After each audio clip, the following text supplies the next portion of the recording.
राम राम बच्चों. So after Mughal era in Ityas of accounts, the fifth era came was the British balance sheet, which was also known as the colonial period.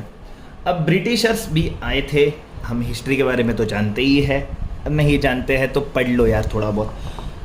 तो British आए, they brought their own double entry system, that is journal, ledger और audits. एक नई बात और बताओ, क्या इसे दैट इज नहीं बोलते, इसे बोलते हैं इन the essence of I.E.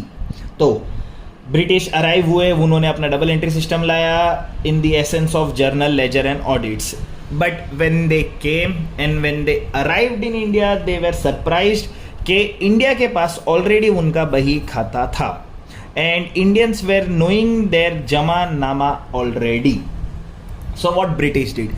British standardized it, and by 1930 Indian Companies Act was made.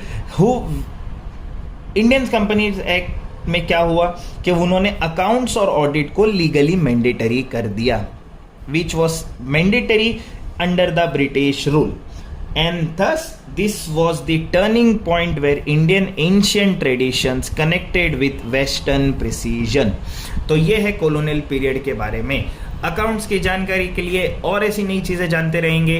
अब तक तो इतिहास का अगला पार्ट भी बाकी है जो कॉलोनियल पीरियड के बाद का पार्ट है. So that will be R 6 part. So ऐसे ही 6 पार्ट जानने के लिए फॉलो जरूर करें आपके वर्सेटाइल एजुकेटर को. देखो मैं अपना नाम भी भूल गया हूँ. और इतिहास के अकाउंट्स के बारे में ऐसे ही हम और नई चीज़ें जानते रहेंगे. तब तक के लिए